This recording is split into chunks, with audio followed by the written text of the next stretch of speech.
Salam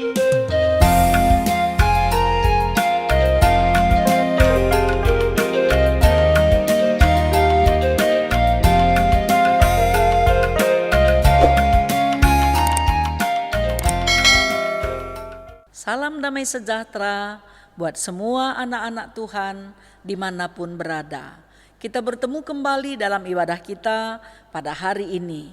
Anak-anak yang dikasihi Tuhan, mari kita bersama-sama menaikkan nyanyian pujian kita kepada Tuhan dengan bersukacita dan bersemangat. Kita bernyanyi dari nyanyian pujian, baca kitab suci. Kita nyanyikan bersama-sama.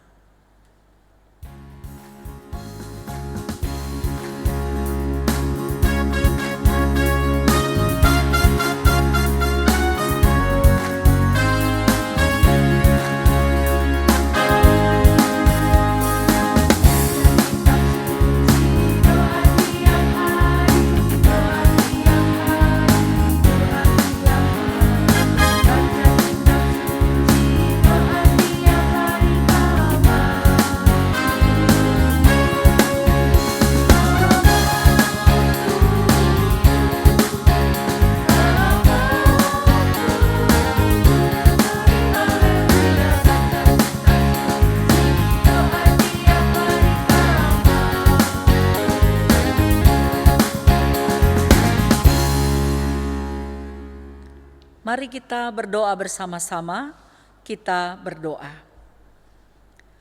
Tuhan Allah Bapa kami yang bertahta dalam kerajaan sorga, Allah yang selalu mengasihi kami. Terima kasih ya Tuhan atas berkat yang telah Kau berikan kepada setiap kami anak-anak Tuhan. Saat ini ya Tuhan, semua anak-anak kami dimanapun berada, memberi waktu mereka, memberi hati mereka untuk mendengarkan firman Tuhan. Biarlah firman Tuhan tetap menjadi sumber sukacita mereka, sumber kebahagiaan mereka, karena firman Tuhan adalah kehidupan kami. Berkaryalah ya Tuhan melalui hamba-Mu yang akan mewartakan firman-Mu. Kami berdoa, mengucap syukur, dan mohon pengampunan dosa, di dalam nama Yesus Kristus Tuhan, Juru Selamat kami yang hidup, di dalam nama-Mu kami berdoa. Amin.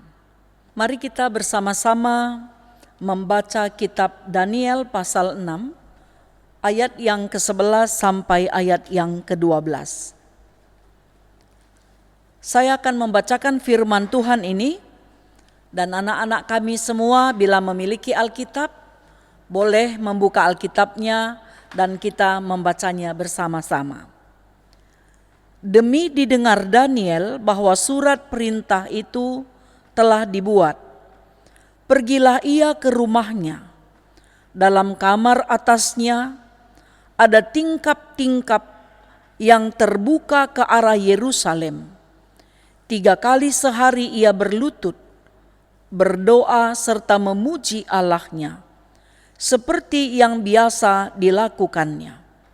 Lalu orang-orang itu bergegas-gegas masuk dan mendapati Daniel sedang berdoa dan bermohon kepada Allahnya.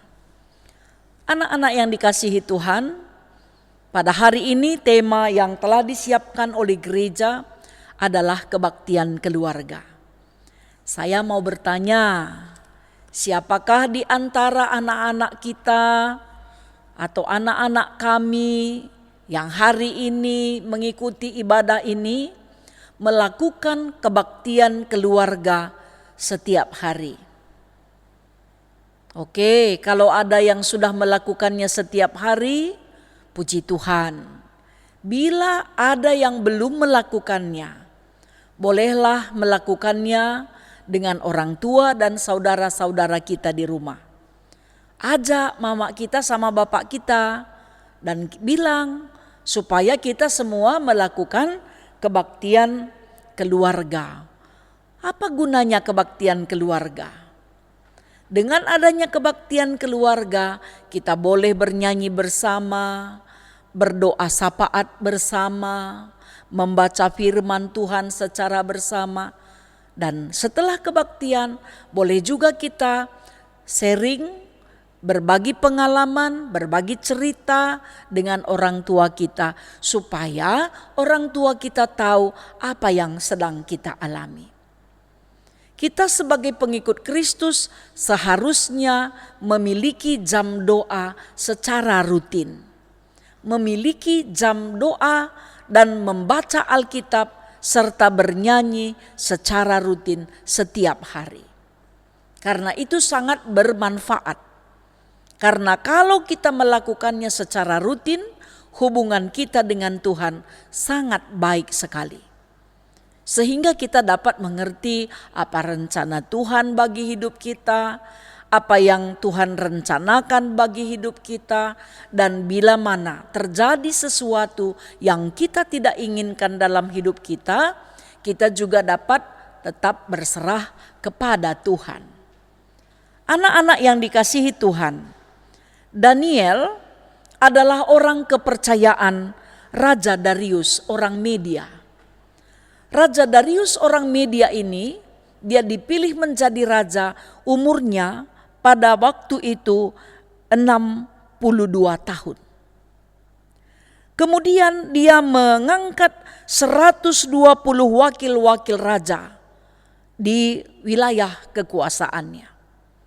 Setelah dia memilih 120 wakil-wakil raja dalam wilayah kepemimpinannya atau wilayah kerajaannya, dan juga dia memilih 3 orang yang dapat dipercaya, yang berpengetahuan, terampil, cerdas, pintar, dan juga teruji untuk mengepalai semua pemimpin-pemimpin, wakil-wakil yang telah ditetapkan untuk memimpin 120 di wilayah kerajaannya. Ternyata dari yang ketiga orang itu juga, Daniel terpilih unggul di antara yang lain. Apa yang terjadi? Ada yang cemburu kepada Daniel. Ada yang iri hati. Ada yang membenci Daniel karena dia terampil. Segala sesuatu yang dia kerjakan membawa keberuntungan. Kemudian dari antara 120 orang itu menyusun rencana untuk menjatuhkan Daniel. Mencari jalan supaya Daniel ini tidak terpilih menjadi orang yang terpenting di wilayah kerajaan Darius. Mereka mencari-cari cara, tapi tidak menemukannya. Apa yang dilakukan oleh mereka? Mereka menemukan satu kesalahan yang dapat menjatuhkan Daniel, yaitu dengan ritual agama yang rutin dia lakukan. Ternyata Daniel orang yang rajin berdoa, orang yang selalu mengandalkan Tuhan, yang takut akan Tuhan, sehingga dia lebih takut kepada Tuhan daripada kepada manusia. Dan benar terjadi, niat orang jahat ini memang kalau sudah direncanakan pasti mereka belajar mencari-cari jalan supaya Daniel ini reputasinya buruk, supaya dia jatuh dan tidak menjadi orang kepercayaan. Wajar juga mereka benci dan cemburu kepada Daniel. Kenapa? Karena Daniel adalah orang buangan. Dia adalah orang yang dijajah, tetapi kenapa dia diperhitungkan? Kenapa Daniel ini menjadi orang nomor 1 yang sangat dibanggakan di kerajaan Media? Sehingga tanpa disadari oleh Darius, mereka ini membuat satu perencanaan yang buruk. Membuat perencanaan yang jahat untuk menjatuhkan Daniel. Darius dijebak dengan membuat satu surat perintah menurut undang-undang Media dan Persia bahwa tidak ada yang boleh disembah kecuali penguasa, kecuali raja. dewa pun tidak, manusia pun tidak, apalagi Allah.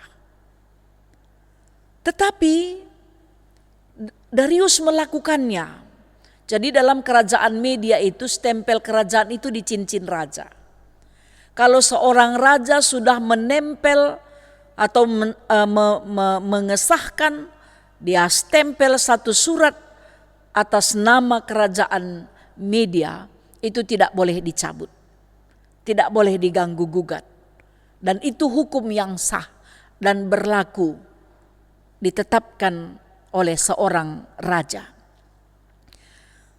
Ternyata mufakat orang yang jahat ini, dia menetapkan 30 hari tidak boleh disembah siapapun. Daniel tidak takut. Daniel tidak takut. Karena memang dia sangat takut kepada Tuhan. Dia tidak takut akan hukuman, ancaman yang telah ditetapkan oleh Raja Darius. Karena hukuman yang telah ditetapkan oleh Raja Darius adalah siapa yang melanggar perintah raja dimasukkan ke gua singa.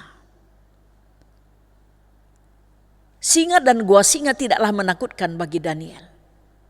Sehingga dia tetap melakukan ritual agamanya. Dia tetap beribadah di dalam kamar yang telah dia buat di dalam rumahnya, di sotoh rumahnya. Ini ketika dia berdoa, kiblatnya itu ke Yerusalem. Jadi pada zaman Daniel menyembah Tuhan, berdoa kepada Tuhan, dia membuat kiblat berdoanya itu ke Yerusalem. Kenapa? Karena memang dia sangat merindukan Yerusalem, tempat Tuhan hadir dalam konsep kepercayaan orang Israel. Dia tetap beribadah, membuka jendela rumah yang telah dia miliki. Dia tidak takut. Dia berdoa 3 kali sehari. Karena memang dia telah diajarkan oleh orang tuanya supaya selalu rajin berdoa. Mungkin anak-anak kalau ditanya berapa kali berdoa satu hari, bangun pagi, makan 3 kali, mau tidur 1 kali, lebih banyak dong kami daripada Daniel. Daniel hanya 3 kali, kami 5 kali. Kalau ujian lagi. Ini artinya pada waktu itu Daniel melakukan ritual agama. Ada jam doa yang telah ditentukan. Karena orang Yahudi itu ada jam doanya yang secara rutin harus dilakukan semua umat yang percaya. Jam 9, jam 12, jam 3. Itu jam doa yang telah ditetapkan. Selebihnya boleh juga berdoa. Jadi anak-anak kami jangan berdoa hanya sewaktu-waktu. Tapi kebaktian keluarga tentukanlah. Boleh di pagi hari, boleh di malam hari. Kapan waktu boleh kita berkumpul bersama-sama, pada saat itulah kita bisa melakukan ibadah keluarga. Anak-anak yang dikasihi Tuhan, ternyata orang banyak yang membenci dan cemburu terhadap Daniel, bergegas menemui Daniel dan benar-benar terjadi. Mereka melihat Daniel melanggar perintah yang telah ditetapkan oleh Raja Media, yaitu Darius. Tetapi Daniel tidak takut. Karena dia sangat menghormati Tuhan dan taat kepada Tuhan.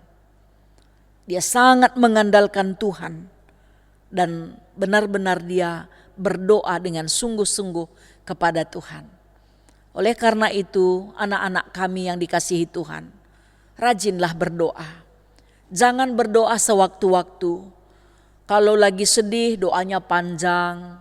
Kalau senang lupa berdoa. Kalau makanannya enak baru berdoa. Kalau tidak enak tidak berdoa. Mau ujian berdoa. Setelah naik kelas dapat nilai bagus lupa berdoa, itu tidak bisa.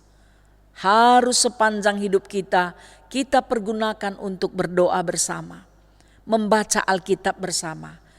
Kalau saya tanya, siapakah di antara anak-anak kami yang memiliki jam membaca Alkitab dengan teratur? Mari kita semua, bolehlah kita menentukan waktu kita sebelum membaca Alkitab berdoa dulu. 2 pasal 1 hari. Kalau sanggup boleh 5 pasal. Atau terlalu berat nanti ngantuk, boleh 1 pasal. Tetapi rutin dilakukan sampai kitab Wahyu selesai dibaca. Kita juga bernyanyi.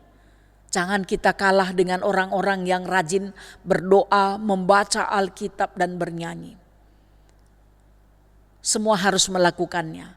Kalau ada di keluarga kita belum pernah melakukan kebaktian keluarga, setelah mendengar firman ini nakku, silakan ajak orang tua kita untuk melakukan kebaktian keluarga.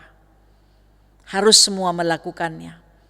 Karena kita lihat Daniel, orang yang sukses, orang yang terpercaya, orang yang rajin, takut dan taat kepada Tuhan, itu pun dibenci orang. Dan ada juga rencana orang untuk menjatuhkan dia. Tapi doanya kepada Tuhan menjaga dia, melindungi dia dari niat orang yang jahat.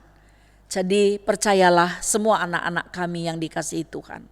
Supaya kita terhindar dari niat orang yang jahat, tetaplah andalkan Tuhan dalam doa dan juga dalam pembacaan firman Tuhan. Ingatkan orang tua kita, ajak orang tua kita, supaya semua dan kakak kita, adik kita, abang kita, semuanya kita ikut ambil bahagian dalam ibadah keluarga kita. Tuhan memberkati kita dan kami berharap mulai hari ini semua sudah melakukan kebaktian keluarga. Terpuji nama Tuhan dari kekal sampai ke kekekalan. Amin. Mari kita bersama-sama menaikkan nyanyian pujian kita kepada Tuhan. Kita bernyanyi dari nyanyian Yesus Kekasih Jiwaku. Kita nyanyikan dengan bersukacita dan bersemangat.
Mari kita bersatu di dalam doa, kita berdoa. Terima kasih ya Tuhan, karena firman Tuhan mengingatkan kami kembali, supaya selalu taat untuk melakukan kebaktian keluarga. Dalam ibadah keluarga kami boleh berdoa bersama, membaca Alkitab bersama, menaikkan nyanyian pujian bersama, supaya kami dan seisi keluarga kami tetap saling mengasihi dan banyak belajar dari firman Tuhan. Saat ini ya Bapa di surga, kami berdoa untuk keluarga-keluarga yang belum melakukan kebaktian keluarga. Mohon kiranya Tuhan, Engkau berkarya bagi anak-anak kami, supaya mereka juga dapat mengingatkan orang tua untuk melakukannya. Jika anak-anak kami telah melakukannya, mereka secara rutin dapat melakukannya di tengah-tengah keluarga mereka. Ya Bapa di surga, berkatilah semua anak-anak kami dimanapun berada. Karuniakanlah kesehatan, damai sejahtera, dan sukacita, serta ampunkanlah mereka atas dosa dan pelanggaran-pelanggaran mereka. Tuhan, kami juga berdoa kepadamu. Kiranya Tuhan memberkati semua orang tua dari anak-anak kami, karuniakan kesehatan, rezeki, dan panjang umur. Berkati Indonesia dalam menghadapi pandemi COVID. Begitu juga dengan seluruh dunia yang diperhadapkan dengan pandemi COVID. Mohon Tuhan kemurahan-Mu untuk menghapuskan segala kesedihan, duka, penderitaan rakyat di muka bumi ini atas peristiwa pandemi COVID ini. Berkati tim medis Tuhan, berkati aparat negara kami, berkati pemimpin bangsa dan negara kami. Juga kami memohon kiranya Tuhan memberkati gereja Tuhan, memberkati guru sekolah minggu, pendeta, penatua, diaken, dan emeritus. Supaya semua tetap bersatu hati melakukan pelayanan seturut dengan kehendak Tuhan. Kami berdoa untuk anak-anak kami yang saat ini diperhadapkan dengan penderitaan karena COVID. Juga saudara-saudara kami dan orang tua kami, Bapak Mira Surbakti, Mama Mira Borunainggolan, Desri Yanti Beru Surbakti, Mama Santika Beru Perangin-angin yang telah dipulihkan, Harsiles Ginting, Nina Beru Sebayang, Rita Beru Sebayang, Aldo Sebayang, Hana Sebayang, Agnes Beru Purba, hambamu pertua Bapak Ceria, Iting Ceria, Nora Mama Ceria, Naras Bapak Jivanya, Ceria, Dea, dan JJ. Begitu juga dengan Mama Andre Beru Tarigan, Mama Angel Beru Surbakti, Dasni Fani Beru Sembiring, Sefro Sembiring. Kiranya dengan kuasa Tuhan, keadaan mereka semua dipulihkan secara sempurna. Begitu juga dengan Mama Andre, mohon kiranya Tuhan hiburkan, supaya dia juga dengan anak yang kami kasihi, Andre dan Jostra, tetap kuat di dalam Tuhan. Inilah kami dan doa kami ya Bapa di surga. Berkatilah kami semua. Ampunkan kami atas dosa dan pelanggaran yang telah kami lakukan. Kami berdoa di dalam nama Yesus Kristus Tuhan yang telah mengajar kita berdoa seperti yang diajarkan oleh Tuhan Yesus. Mari kita ucapkan bersama-sama.